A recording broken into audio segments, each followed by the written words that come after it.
and welcome to the lecture 14 in this series on noise control in mechanical systems with me Professor Sneha Singh. So, last class we studied about time domain analysis of sound signals.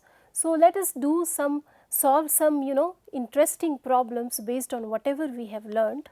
So, to summarize, the things that we learnt were, we studied about sound pressure level,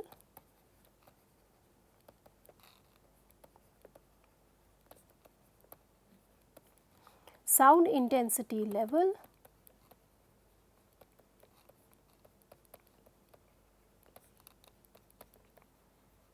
and sound watt level or sound power level.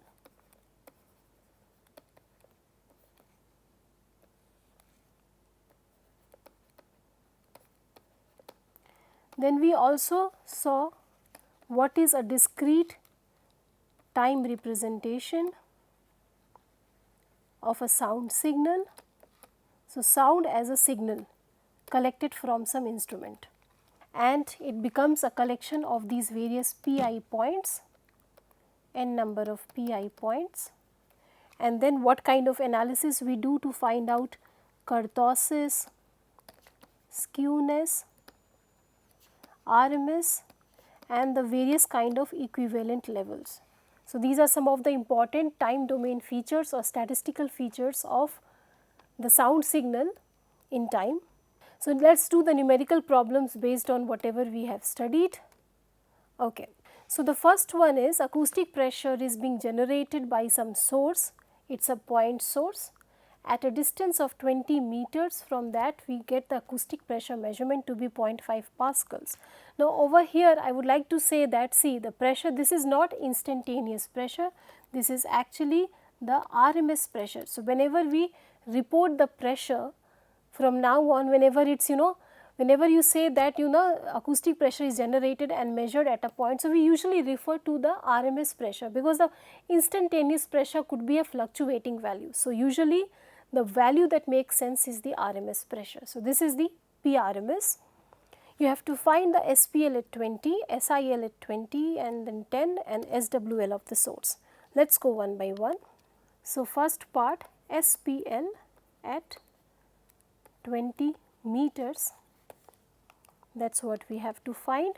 So, what is the, so I will represent it as L20 because L means the sound pressure level and 20 to represent the distance. L20 would be 20 log 10 of P RMS measured at 20 distance divided by P reference. We already know what it is, 0.5 pascals at 20 meters.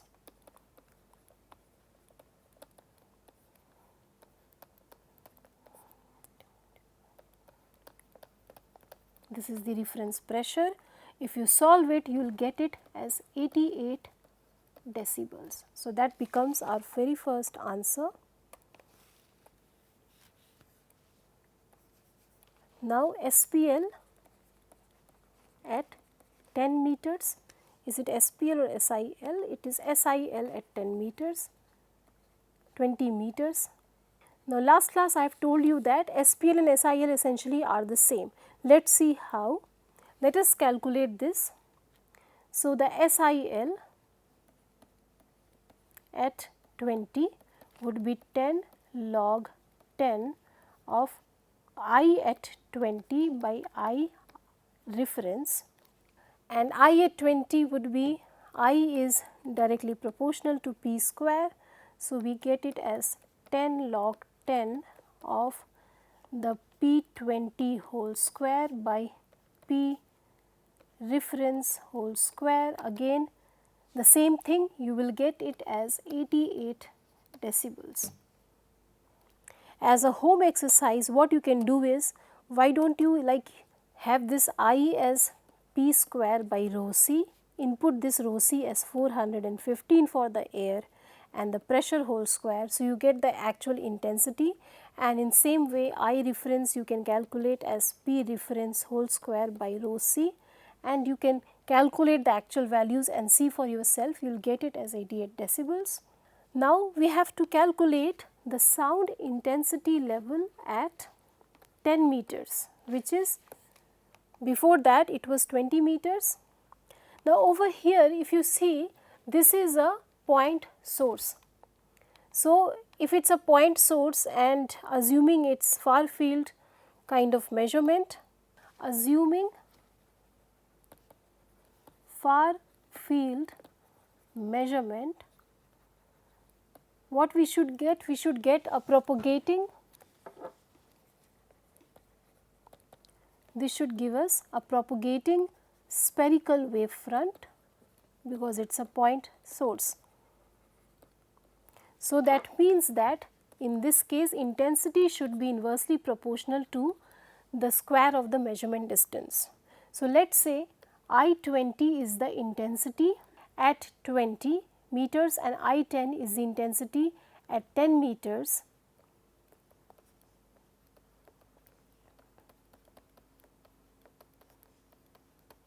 So I20 by I10 is how much? It is going to be 10 square by 20 square. Okay. So if you go here and see, the SIL at 10 should be 10 log 10 of I10 by I reference. Okay. Which now I10 you can write in terms of I20 because you do not know the I10 yet, you only know the I at 20, you know the pressure at 20. Okay. So you can write it in terms of pressure. Let us write it in terms of pressure because we know the pressure at 20, P would be inversely proportional to R. So in the same way P at 20 by P at 10 would become 10 by 20. Okay. So we can write this like this in the same way because it is directly proportional as P10 by P reference. So which means 20 log 10, and P10 is what? It is 2 times P20. You are closer to the source, then the pressure you are getting is double of it. Okay. You are halfway. So distance halves, the pressure doubles. So you have 2 times of P20 by P reference. Okay. If you use the logarithmic properties, P20 by P reference plus 20 log of 2. It is a very important term. So whenever the distance halves, this is the net increase in the SPL. How much this is? So we already know, we have already calculated it in the previous section. This comes out to be 88 decibels, and what is 20 log 2? It comes out to be 6 decibels. Okay. So you get an overall of 94 dB. Okay. So one conclusion we can draw from here is that with every doubling of distance for a spherical wave front or any point source, you know, the SPL reduces by 6 decibels and vice versa, which means if you halve the distance it increases by 6 decibels. Okay. Now let us see the last part, which is sound watt level of the source. Now sound watt level would be independent of whether we make the measurement at 20 or whether we make the measurement at 10. Okay. So let us see of the source, we can use any point 10 meters or 20 meters. So how do you calculate that? Now you know that power is given by the intensity multiplied by, for spherical, assuming that there is no barrier and it is emitting the noise source. Let us say we make a measurement at some point R. Okay.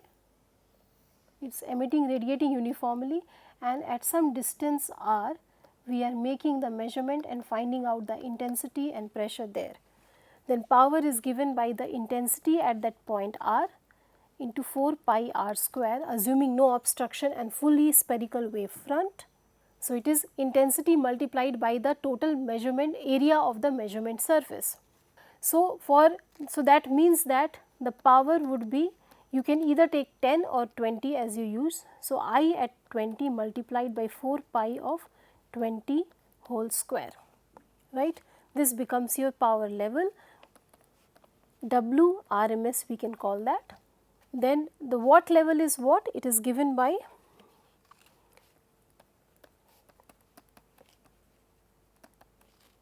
of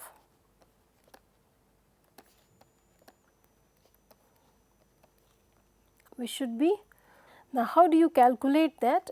You can do it in this way. So, let us do this. Let us find out, let us represent it in the form of pressure. It would be P at 20 whole square by rho C multiplied by 4 pi 20 square. So, we are decomposing intensity in the form of pressure. This is confusing, so I will just write this. Okay. So, what happens is that now let us say rho C for air at room temperature is 415. Then let us calculate that. So, this would be 10 log 10 of P square, which is 0.5 into 0.5 divided by rho C, which is 415 multiplied by 4 pi 20 square, this thing here. Then W reference is what? 10 to the power minus 12. Okay. Fine, but now you know here that this is P square by rho C.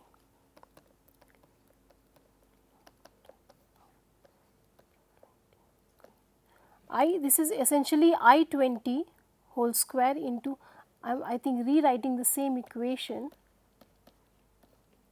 by 10 to the power minus 12, and I reference and W reference are the same. So, essentially we already know what is this quantity here.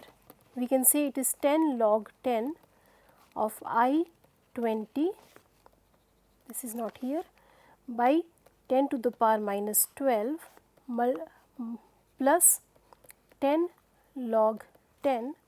So, using the property of log 20 whole square, this thing. Now, this we already know, by the definition it is 10 log 10 I 20 by W reference, which is 10 to the power minus 12, but the W reference and the I reference are the same. So, this becomes your SIL at 20. So, SWL comes out to be the SIL at 20 plus 10 log 10 of 4 pi into 400, 20 square. So, this would be 88 decibels, plus if you find out this, you will get the answer as 37 decibels. So, overall it comes out to be 125 decibels as the sound power level, and which is true because you know the power level will always be higher than the pressure level and the intensity level of the source. Let us move on to another problem.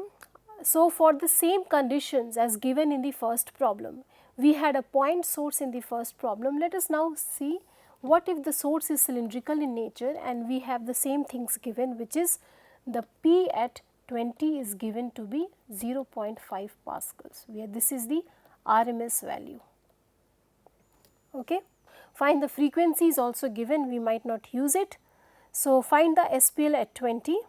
So, now here the SPL at 20 or L20, again the same formulation, it is the RMS value of pressure at 20 by R reference P at 20 by P reference. We already know, we have calculated this, this was same 88 dB as in the last case, previous problem. Now, you have to find what is the SPL at 10, L10. So, now let us derive the relationship between 20 and 10. It cannot be the same as what was there in the case of spherical wave front, because there the relationship was different. So, for cylindrical waves or cylindrical wave front, the pressure is inversely proportional to root of R, not directly proportional to R, but root of R. So, the pressure P at 20 by the pressure P at 10 should be equal to root of 10 by root of 20. So, P10 should be what? It should not be twice of P20, but rather root 2 times P20. So, that is one change here. So, now let us calculate again what is the L10. L10 is simply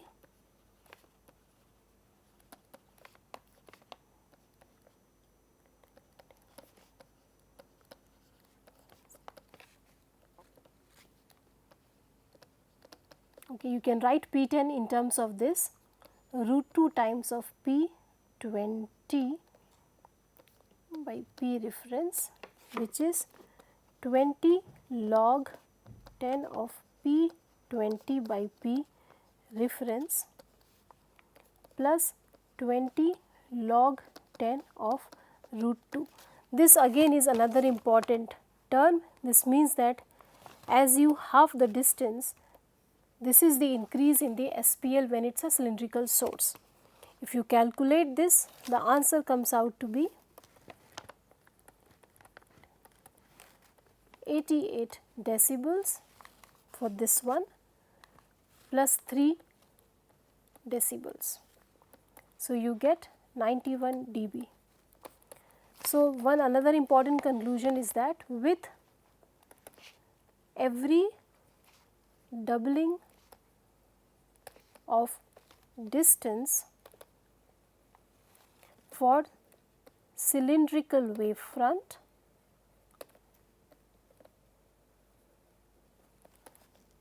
SPL reduces by 3 dB.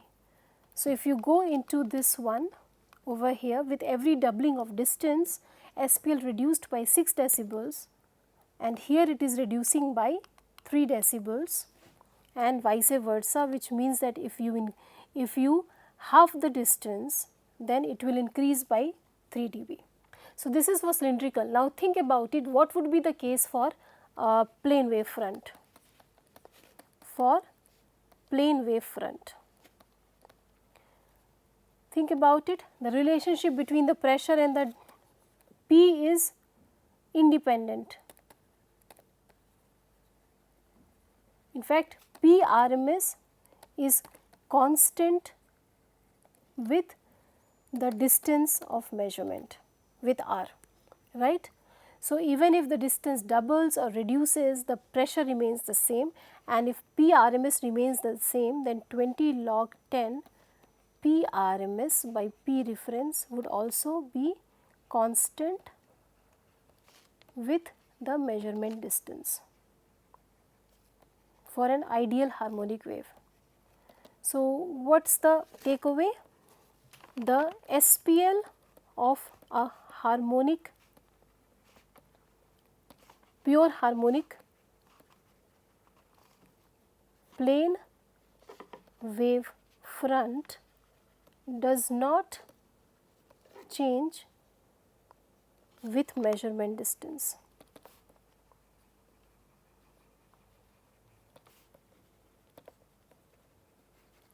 Okay.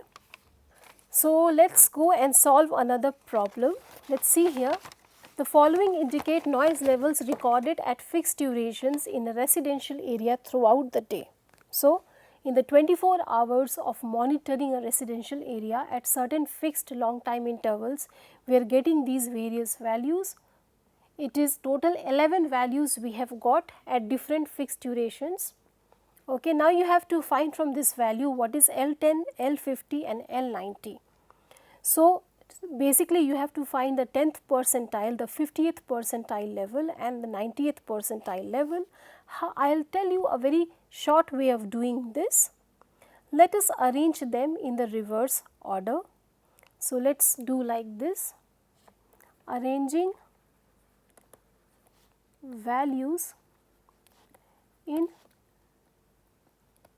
reverse order.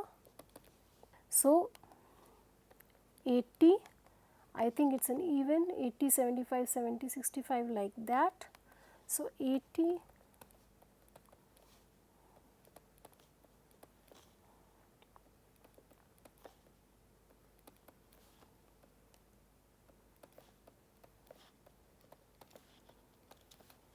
total 11 values all in decibels.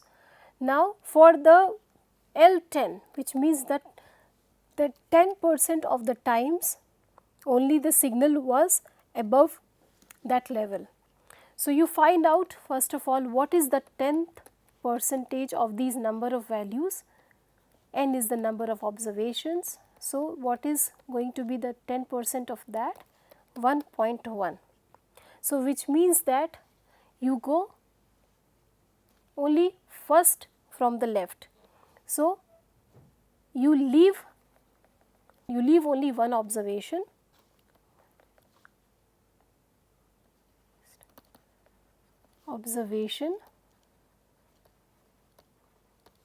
And the next observation is the L10. So here L10 becomes 75 decibels. So which means that 10% of the times the level was above 75. It makes sense because 10% is one observation. So only 10% of the times, which means that only one observation was above this level, which is 75. Okay, so only one observation or 10% was above 75 levels. In the same way, if we have to find for L50, again what you do, find out how many observations should be above this percentile. So it should be 11 by 2, 5.5.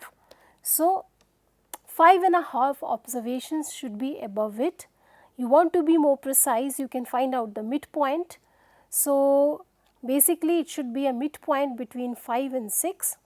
So let us say you leave out 5 observations, 1, 2, 3, 4, 5. So you get to this level, which is 55, and then this is when you leave out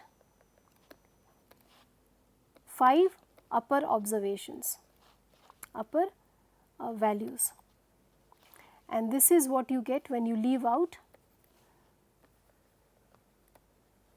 6 upper values, and it has to be 5.5. So you can go for a midpoint between them. So L50 should be like 50.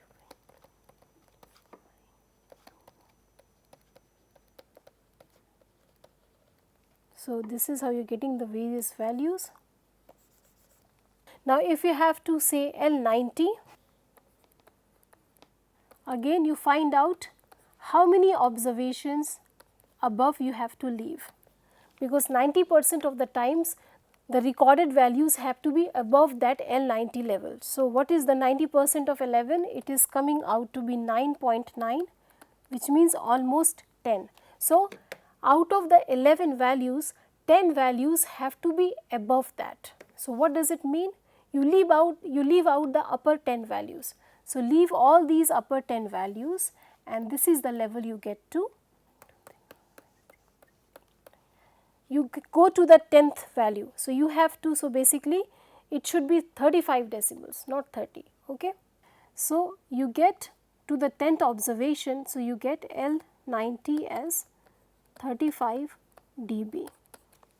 Let's go and see another problem where what you have is, you have got the following observations done. You got the L equivalent, but here in the previous case we had fixed measurement duration. Now we have got changing measurement durations. Okay. So the measurement duration is given and the L equivalent is given to you. Again you have to find out the 10th and the 90th percentile. You will follow the same process, but here because the duration is different, one way could be, let us find out the total exposure, which means the level multiplied by the duration. So let us find out, let us arrange them in form of their exposure. So the same things can be written as, you can find out the exposure of this. So you have 550, 600, you are multiplying these things, then 1200, which is L equivalent multiplied by time,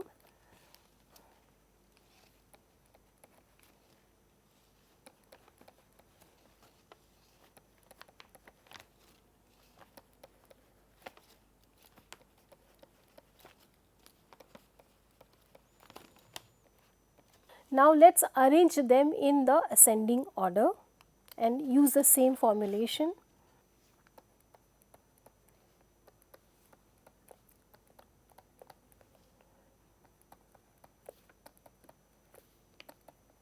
So, how many values are there? I think 10 values.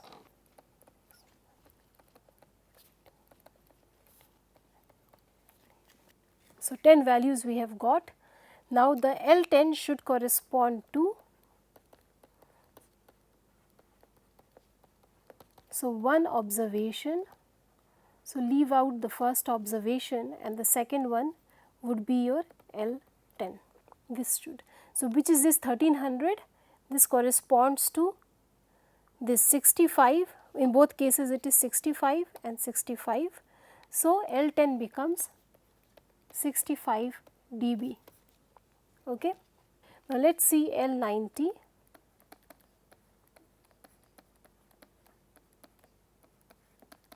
So, 9 observations are above it. So, the very last observation, which is this one, should be your L90. So, here only one observation was above it in L10 and here all 9 observations are above it. So, this is corresponding to 450, which is 450 over here, it is this one. So, you get this as, so this is one observation is above it and here 9 observations are above this level. So, this becomes 90 decibels.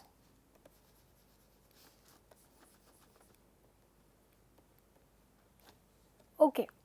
So, I think these were the two values we had to find, which we have found 65 and 90.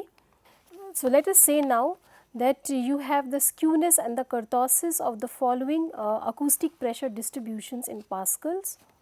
You have to find out the skewness and kurtosis of this data. So, let us first find out for the first case. So, here first of all find out the mu p, what is the mean of this distribution. If you sum it up all together and so on, divided by 9. So, you would get it as 50.56 as the mean of this pressure values. So, now Kp is given by summation Pi minus mu whole to the power 4 divided by n times of sigma p to the power 4. Sigma p is what? It is given by, so sigma p is simply given by the standard deviation, typical standard deviation formula, where you are summing up the Pi minus mu whole square by n. So, if you do it,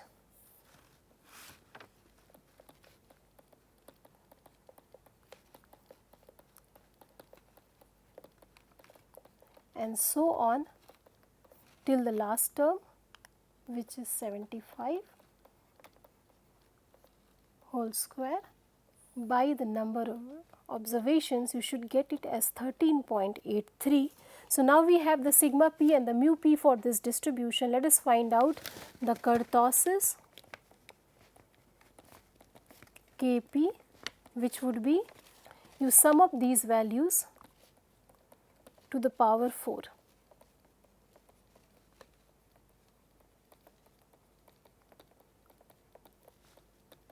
All of this is much easier being done in Excel, or you can generate your own formulation to solve such problems.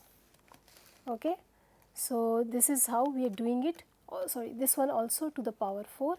So, now you are summing up the fourth power of their deviation from the mean divided by 9, which is n, by the previous case. So, we have found this, this and this. So, divided by 9 into the fourth power of the standard deviation. So, solving all of this, you should be able to get the value of 2. So, as you see here, the kurtosis, you have found it as 2, and you know that here Kp is smaller than 3. So, this is a low kurtosis signal, more even energy distribution. Yeah. Now let us find out the skewness.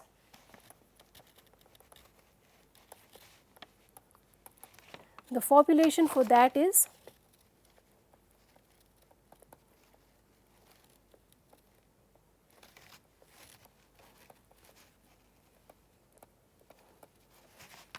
so once again you do this.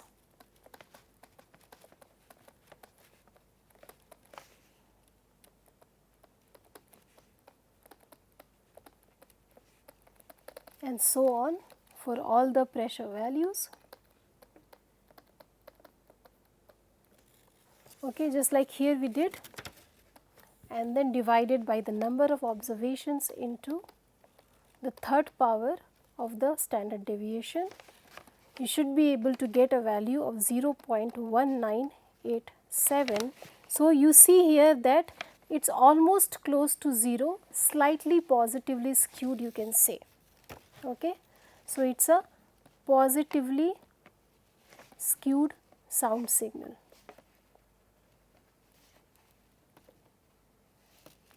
Okay. So, what does it interpret? So, for the low kurtosis means more even distribution, less peaky, more even energy distribution over the signal, and here it means that more high intensity events compared to the mean level. Okay. So, I think with this we would close this lecture, and I hope you enjoyed it. Thank you for listening.